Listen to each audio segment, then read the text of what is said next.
ಗೌರವದಿಂದ ಇದ್ರೆ ಸರಿ, ನಾವು ಮರ್ಸಿಲೆಸ್ ಆಗಿ ಬಿಹೇವ್ ಮಾಡಬೇಕಾಗತ್ತೆ. ಈ ಥರದ ಹೇಳಿಕೆ ಒಬ್ಬ ಜವಾಬ್ದಾರಿಯುತ ಮಿನಿಸ್ಟರ್ನಿಂದ ಅಂದರೆ ಜನರು ಏನು ಎಕ್ಸ್ಪೆಕ್ಟ್ ಮಾಡ್ತೀವಿ? ಸರ್, ಪ್ರಾಬ್ಲಮ್ ಇದೆ ಅಂದರೆ solution, as simple as that. ನೀವು ಸೊಲ್ಯೂಷನ್ ಕೊಡೋದ್ರ ಬದಲು ನಾವು ಮರ್ಸಿಲೆಸ್ ಆಗಿ ಬಿಹೇವ್ ಮಾಡ್ತೀವಿ, BJP ಆಫೀಸ್ ಮುಂದೆ ಕಸ ಹಾಕ್ತೀವಿ. ಯಾಕೆ BJP ಆಫೀಸ್ ಮುಂದೆ ಇರುವ ಜನರು ಅಂದರೆ ವೋಟರ್ಸು ವೋಟ್ ಹಾಕಿಲ್ವಾ ಸರ್ಕಾರಕ್ಕೆ? ಇವರ ಈ ಕಿತ್ತಾಟ, ರಾಜಕೀಯ ಕಿತ್ತಾಟಕ್ಕೆ ಇವ್ರು BJP ಮೇಲಿನ ಜಿದ್ದಿಗೆ ತಗೊಂಡು ಬಂದು ಮಲ್ಲೇಶ್ವರದಲ್ಲಿರೋ BJP ಆಫೀಸ್ ಮುಂದೆ ಕಸ ಹಾಕಿದ್ರೆ ಅಲ್ಲಿ ಓಡಾಡೋದು ಮತದಾರರು, ಅವ್ರಿಗೇನು ಕರ್ಮ ಇದು? ಅಂದರೆ DK ಶಿವಕುಮಾರ್ ಅವರ ಈ ಆಟಿಟ್ಯೂಡ್, ಅವರ ಈ ಉತ್ತರದ ಧಾಟಿ ಶೈಲಿ, ಇದ್ರ ಬಗ್ಗೆ ನಿಮ್ಮ ಒಪಿನಿಯನ್? ಇವತ್ತು ಏನು ಬ್ರ್ಯಾಂಡ್ ಬೆಂಗಳೂರು ಮಾಡ್ತೀವಿ ಅಂತ ನಮ್ಮ DK ಶಿವಕುಮಾರ್ ಅವರು ಅಧಿಕಾರಕ್ಕೆ ಬಂದ ತಕ್ಷಣ ಏನು ನಗರ ಈ ಬೆಂಗಳೂರು ಉಸ್ತುವಾರಿ ವಹಿಸ್ಕೊಂಡ್ರು, ಬ್ರ್ಯಾಂಡ್ ಬೆಂಗಳೂರು ಅಂತ ಮಾಡ್ತೀವಿ ಅಂದರು. ಇವತ್ತೇನಾಗಿದೆ? ಕಸದ ಬೆಂಗಳೂರು ಆಗಿದೆ.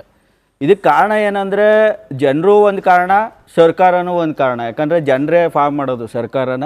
ಇದರಲ್ಲಿ ಜನರು ಕೂಡ, ನಾವು ಎಷ್ಟೋ ಕಡೆ ನಾನು ನೋಡ್ತೀನಿ, ಜನರು ಪಕ್ಕದ ಖಾಲಿ ಸೈಟ್ಗೆ ಈಸಿಯಾಗಿ ರಾತ್ರಿ ಬಂದ್ಬಿಟ್ಟು ಕಸ ಡಂಪ್ ಮಾಡ್ಬಿಟ್ಟು ಹೋಗ್ತಾರೆ. ಪಬ್ಲಿಕ್ಸಲ್ಲೂ ತಪ್ಪಿದೆ, ಇದರಲ್ಲಿ ಸರ್ಕಾರದ್ದು ಒಂದೇ ತಪ್ಪಿಲ್ಲ. ಅಂದರೆ ಇದರಲ್ಲಿ ಸರ್ಕಾರ ಎಲ್ಲಿ ಸೋತಿದೆ ಅಂದರೆ, ಸುಮಾರು ಇವರು ಅಧಿಕಾರಕ್ಕೆ ಬಂದು 2.5 ವರ್ಷ ಆಯಿತು. 2.5 ವರ್ಷ ಆದರೆ 2.5 ವರ್ಷದಲ್ಲಿ ಏನು ಅಭಿವೃದ್ಧಿ ಮಾಡಿದ್ರು? ಕಸದಲ್ಲಿ ಇಂಪ್ಲಿಮೆಂಟೇಷನ್ ಮಾಡಿದ್ರು? ಏನು ಮಾಡಿಲ್ಲ.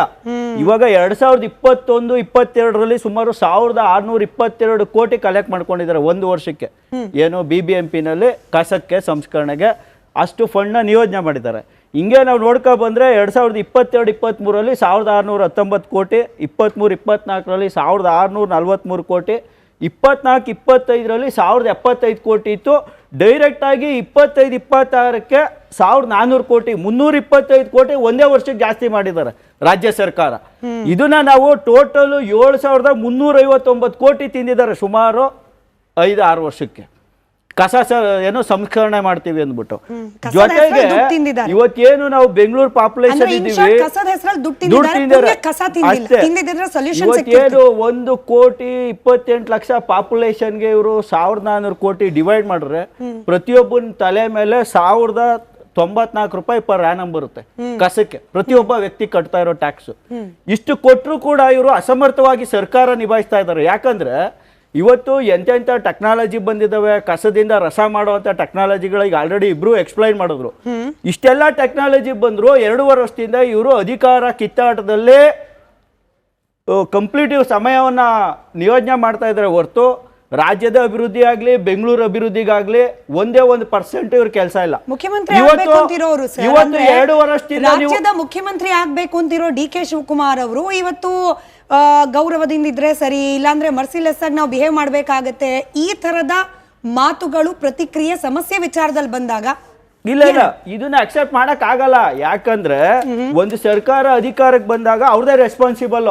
ಇವಾಗ ನಾವು ಪಂಜಾಬಲ್ಲಿ ಅಧಿಕಾರಕ್ಕೆ ಬಂದೋ, ಇವತ್ತು ಅಲ್ಲಿ ಈ ಲೂಧಿಯಾನ, ಅಮೃತ್ಸರ್, ಜಲಂಧರಲ್ಲಿ ಹೈಯೆಸ್ಟ್ ಸೆಗ್ರಿಗೇಷನ್ ಕಸ ಪ್ರೊಡಕ್ಷನ್ ಆಗ್ತಾ ಇದೆ. ಅಷ್ಟಕ್ಕೂ ಅಡ್ವಾನ್ಸ್ ಟೆಕ್ನಾಲಜಿ ಮಾಡಿದೀವಿ, ಅಷ್ಟನ್ನು ರೀಸೈಕಲ್ ಮಾಡ್ತಾ ಇದೀವಿ. ಮತ್ತೆ ರ್ಯಾಕ್ ಪಿಕ್ಕರ್ಸ್ ನ ಫಾರ್ಮಲೈಸ್ ಮಾಡಿದೀವಿ, ಮತ್ತೆ GPS ಮಾಡಿದೀವಿ ಆಟೋಗಳಿಗೆ, ಕಲೆಕ್ಷನ್ಗೆ ಟೈಮಿಂಗ್ ಮಾಡಿದೀವಿ, ಕಲೆಕ್ಷನ್ ವೆಹಿಕಲ್ಗಳಿಗೆ. ಇಷ್ಟೆಲ್ಲ ಮಾಡಿ ಮತ್ತೆ ಇವತ್ತು ಏನು ಕಲೆಕ್ಷನ್ ತುಂಬ್ತಾ ಇದ್ರು ಲ್ಯಾಂಡ್ ಫಿಲ್ಲಿಂಗು, ಆ ಏರಿಯಾನೇ ಕಡಿಮೆ ಮಾಡಿದೀವಿ. ಯೂಸಬಲ್ ಲ್ಯಾಂಡ್ ಜಾಸ್ತಿ ಮಾಡ್ತಾ ಇದೀವಿ. ಅಂದರೆ ಲ್ಯಾಂಡ್ ಫಿಲ್ಲಿಂಗ್ ಲ್ಯಾಂಡ್ನೇ ಕಡಿಮೆ ಮಾಡ್ತಾ ಇದ್ದೀವಿ. ಇವ್ರು ಇನ್ನೂ ನಂಗೆ 30 ಎಕರೆ ಕೊಡಿ, 50 ಎಕರೆ ಕೊಡಿ.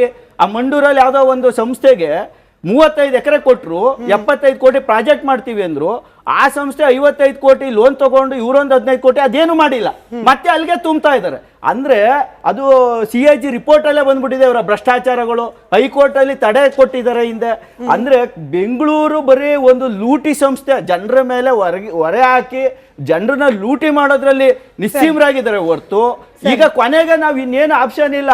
ಇವ್ರು ಯಾವಾಗ ಇವ್ರು ಕಸ ಎತ್ತಲಿಲ್ಲ ಅಂದ್ರೆ ನಾವು ಡಂಜೋ ಪೋರ್ಟರ್ ಮಾಡ್ತೀವಿ ಕಾಂಗ್ರೆಸ್ ಆಫೀಸ್ಗೆ, ಇನ್ನೇನು ಮಾಡಕ್ಕಾಗಲ್ಲ.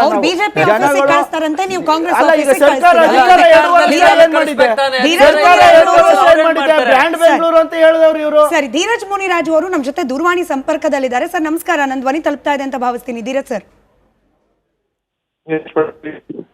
DK ಶಿವಕುಮಾರ್ ಅವರ ಲೇಟೆಸ್ಟ್ ಪ್ರತಿಕ್ರಿಯೆ ಸರ್, ತಾವು ಕಾನೂನನ್ನ ಕೈಗೆ ತಗೊಂಡ್ರಂತೆ, you can take law into your hands ಅಂತ ಹೇಳಿ ಪ್ರತಿಕ್ರಿಯೆ ನೀಡ್ತಿದ್ದಾರೆ. ನಮ್ಮ ವೀಕ್ಷಕರಿಗೆ ತಿಳಿಸಬಹುದಾ ಸರ್, ಕಸದ ವಿಚಾರದಲ್ಲಿ ನೀವು ಯಾವ ಕಾನೂನನ್ನ ಕೈಗೆ ತಗೊಂಡ್ರಿ ಅಂತ ಹೇಳಿ? ಗೊತ್ತಿಲ್ಲ ಮೇಡಮ್, ಅವರೇ ಹೇಳು. ನಮ್ಮ ಸಣ್ಣ ಪ್ರತಿಭಟನೆ ನಿನ್ನೆ ಮೊನ್ನೆ ಇವತ್ತು ನಿನ್ನೆ ಮೊನ್ನೆ ಇವತ್ತೇನಿಲ್ಲ.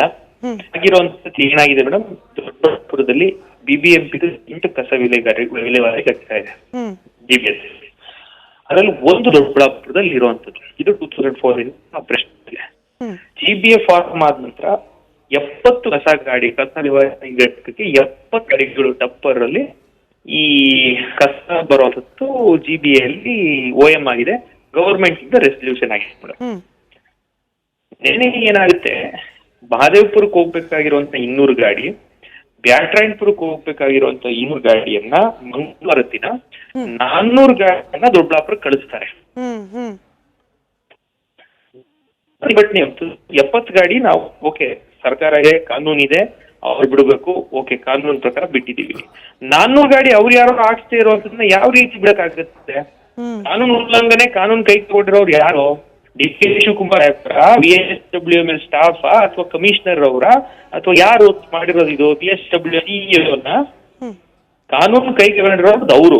ಬಟ್ ನೀವು ಗ್ರಾಂಟ್ಸ್ ಬೇಕು ಅಂತ ಹೇಳಿ ಬ್ಲಾಕ್ ಮೇಲ್ ಮಾಡ್ತಾ ಇರೋದು ಇದು ಬೇರೆ ಏನು ಅಲ್ಲ ಅನ್ನೋದು ಅವರ ಆರೋಪ. ಒಂದು ಗ್ರಾಂಟೇ ಕೇಳಿಲ್ಲ ಮೇಡಮ್. ಅದನ್ನ ನಿನ್ನೆ ಬಹಿರಂಗವಾಗಿ ಅವ್ರಿಗೆ ನಾನು ಸವಾಲನ್ನು ಹಾಕಿದ್ದೀನಿ. ನಾನು ಇದುವರೆಗೂ ಗ್ರಾಂಟೇ ಕೇಳಿಲ್ಲ. 10 ಗಾಡಿ ಹೋಗುವಂತಹ ವಿಧಾನಸಭಾ ಕ್ಷೇತ್ರ 90 ಕೋಟಿ ಕೊಟ್ಟಿದೆ. 4 ಗಾಡಿ ಹೋಗುವಂತ ಆನೇಕಲ್ ವಿಧಾನಸಭಾ ಕ್ಷೇತ್ರಕ್ಕೆ 50 ಕೋಟಿ ಕೊಟ್ಟಿದ್ದಾರೆ. 10 ಗಾಡಿ ಹೋಗುವಂತ ಬೆಂಗಳೂರು ದಕ್ಷಿಣ ವಿಧಾನಸಭಾ ಕ್ಷೇತ್ರಕ್ಕೆ 25 ಕೋಟಿ ಕೊಟ್ಟಿದ್ದಾರೆ. ನಾನು ಇವ್ರನ್ನ ಗ್ರಾಂಟ್ ಕೇಳೂ ಇಲ್ಲ. 10 ಗಾಡಿ ಔಟ್ ಆಫ್ 500, 70 ಗಾಡಿ ದೊಡ್ಡಬಳ್ಳಾಪುರಕ್ಕೆ ಬಂದ್ರು ಸಹ 10 ಕೋಟಿ ತಡೆಗಟ್ಟಕ್ಕೆ ಅಂತ ಹೇಳಿ ಗ್ರಾಂಟ್ ಹಾಕಿದ್ದಾರೆ ಇವ್ರು.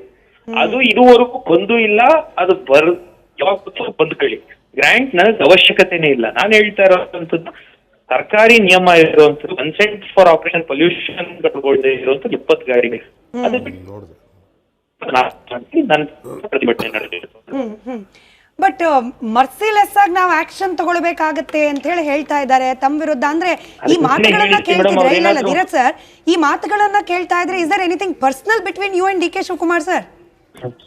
ನಮ್ಗೇನು, ನನಗಂತೂ ಇದು ಪರ್ಸನಲ್ ಅವ್ರು ಯಾರಿಗೆ ಅವ್ರ ಕೇಳಬೇಕು, ಯಾರೇನು ತಪ್ಪು ಮಾಹಿತಿ ಕೊಟ್ಟಿದ್ದಾರೋ, ಏನ್ ಆಕ್ಷನ್ ತಗೊಂಡ್ರು ಸಾರ್ವಜನಿಕರಿಗೋಸ್ಕರ ಹೋರಾಟಕ್ಕಾದ್ರೆ ಆಕ್ಷನ್ ತಗೊಂಡ್ರೆ ಏನ್ ಮಾಡಕ್ಕಾಗತ್ತೆ ಮೇಡಮ್? ಪಾಪ ಜೈಲ್ರೆ ಹೋಗ್ತೀವಿ, ಮನೆಗೆ ತಂದು ಕಸ ಸುರಿದ್ರೆ ಸುರಿಸ್ಕೊಂತೀವಿ, ಆಮೇಲೆ ನಮಗೂ ಕಾನೂನು ಹೋರಾಟ ನಡೀತಲ್ಲ ಮೇಡಮ್. ಅಧಿಕಾರ ಇದೆ ಅಂತ ಹಿಂಗಾದ್ರೂ ದೌರ್ಜನ್ಯ ದಬ್ಬಾಳಿಕೆ ಮಾಡಿದ್ರೆ ಕಾನೂನು ಇದೆಲ್ಲ court. If the executive and the legislature does not help, we'll go to the judiciary. Court ಇಂದ ನಾವೇನ್ ತರಬೇಕು ಡೈರೆಕ್ಷನ್ ತರ್ತೀವಿ. ಕಡೆ ಪ್ರಶ್ನೆ ಸರ್, ನಾವು ನಿಮ್ಮ ಕ್ಷೇತ್ರದ ಕೆಲ ಜನರನ್ನ ಮಾತನಾಡ್ಸಿದ್ವಿ, ಯಾಕೆ ಒಬ್ಜೆಕ್ಷನ್ ಕಸ ಒಳಗ್ ಬಿಟ್ಕೊಡ್ಲಿಕ್ಕೆ ಅಂತ ಹೇಳಿ. ಕೆಲವರು ಹೇಳ್ತಿದ್ದಾರೆ ಬೋರ್ವೆಲ್ ನ ನೀರ್ ಹಾಳಾಗ್ತಾ ಇದೆ, ಕುರಿ ಮೇಯ್ಸಕ್ ಕರ್ಕೊಂಡು ಹೋಗೋಕ್ಕಾಗಲ್ಲ, ಊಟಕ್ಕೆ ಕೂತ್ರೆ ನೊಣದ ಸಮಸ್ಯೆ, ಎಲ್ಲದಕ್ಕಿಂತ ಹೆಚ್ಚಾಗಿ ನಮ್ಮ ಊರಿನ ಗಂಡು ಮಕ್ಳಿಗೆ ಹೆಣ್ ಕೊಡ್ತಾ ಇಲ್ಲ ಬೇರೆ ಊರಿನವರು ಅಂತ ಹೇಳ್ತಿದ್ದಾರೆ. ಹೆಣ್ ಕೊಡೋದಿರ್ಲಿ ಮೇಡಮ್, ರಿಪಬ್ಲಿಕ್ ಕನ್ನಡ ಅವರು ಪಾಪ ನೀವೆಲ್ಲ ಕರೆಕ್ಟ್ ಆಗಿ ಮಾಡ್ತೀರಾ. ಒಂದು ಆ ಊರಿನ ಶಾಲೆ ಗುಂಡ್ಲಹಳ್ಳಿ ಸರ್ಕಾರಿ ಶಾಲೆ 2014ರಲ್ಲಿ 56 ಜನ ಸ್ಟೂಡೆಂಟ್ಸ್ ಇದ್ರು. ಇವತ್ತು 2026ರಲ್ಲಿ ಒಬ್ಬ ಸ್ಟೂಡೆಂಟ್ ಇದ್ರಲ್ಲಿ ಒಂದು ಎಲ್ಲ ಊರೇ ಬಿಟ್ಬಿಟ್ಟು ಮೇಡಮ್. ಆ ರೀತಿ ಮಾಡಿರುವಂತದ್ದು ಇವ್ರು water pollution, air pollution, 30 cases of cancer, 17 cases of heavy metals ಎಲ್ಲ ಹೋಗಿ ಅಂತರ್ಜಲ ಸೇರ ಆಗಿದೆ. ವಾಟರ್ ಪೊಲ್ಯೂಷನ್ ಮಾಡಾಯ್ತು, ಏರ್ ಪೊಲ್ಯೂಷನ್ ಮಾಡ್ತು, ಎಲ್ಲಾ ನಿಯಮಗಳನ್ನು ಗಾಳಿಗೆ ತುಳಿದಿದ್ದಾರೆ.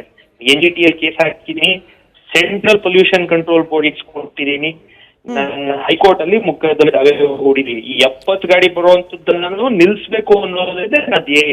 ನವೆಂಬರ್ 2023ಕ್ಕೆ ಕೇಸನ್ನ ದಾಖಲು ಮಾಡಿದ್ದೀನಿ.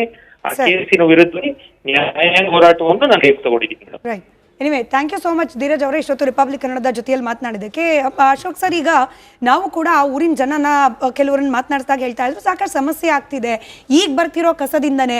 ಇನ್ನು ನೀವು 400 ಲಾರಿ 500 ಲಾರಿ ಅಂತಂದ್ರೆ ನಮ್ಮ ಜನ ಏನ್ ಮಾಡ್ಕೊಳ್ಬೇಕು ಅಂತ ಪ್ರಶ್ನೆ ಕೇಳ್ತಿದ್ದಾರೆ. ಅಂದ್ರೆ ಒಂದು ಸೈಂಟಿಫಿಕ್ ಸೊಲ್ಯೂಷನ್ ಅನ್ನೋದು ಕಂಡು ಹಿಡ್ಕೊಳ್ಳೋದು ಅಷ್ಟು ಕಷ್ಟನಾ ಕಸದಂತ ಬೇಸಿಕ್ ವಿಚಾರದಲ್ಲಿ? ವಿಚಾರ ಏನು ಅಂದರೆ, ಫಸ್ಟ್ ಆಫ್ ಆಲ್ ಈ ಥರ ಲ್ಯಾಂಡ್ನಲ್ಲಿ ಹೋಗ್ಬಿಟ್ಟು ಯಾವುದೋ ಕಸಾನ ತೆಗೆದುಕೊಂಡೋಗಿ ಡಂಪ್ ಮಾಡೋದು is A very unscientific way, very unscientific. ಈಗ ಏನಾಗಿದೆ ಅಂತ ಹೇಳಿದ್ರೆ, ಯಾವ ಕಸಾನ ನಾವು ಡಂಪ್ ಮಾಡಬೇಕಾಗಿದೆ ಅಂತ ಹೇಳಿದ್ರೆ ಕೇವಲ ಮೆಡಿಕಲ್ ವೇಸ್ಟ್ ಮಾತ್ರ. ಅದು ಮೆಡಿಕಲ್ ವೇಸ್ಟ್ನ ಎಲ್ಲಿ ಡಂಪ್ ಮಾಡಬೇಕು ಅಂತ ಹೇಳ್ತಾರೆ, ಜನನಿಗದಿತ ಪ್ರದೇಶ, ಉದಾಹರಣೆಗೆ 5-10 ಕಿಲೋಮೀಟರ್ ಜನ ಇರಬಾರ್ದು ಅಂಥ ಒಂದು ಜಾಗದಲ್ಲಿ ನೀವು ಕಾಂಕ್ರೀಟ್ನ ಕೆಳಗಡೆ ಹಾಕಬೇಕು, ಜೊತೆಗೆ ರಿಟೈನಿಂಗ್ ವಾಲ್ ಸುತ್ತ ಕಾಂಕ್ರೀಟ್ ಹಾಕಬೇಕು. ಅದಾದ ಮೇಲೆ ನೀವು ಅಲ್ಲಿ ಒಂದು ಯೋಜನೆ ಮಾಡಬೇಕು, 20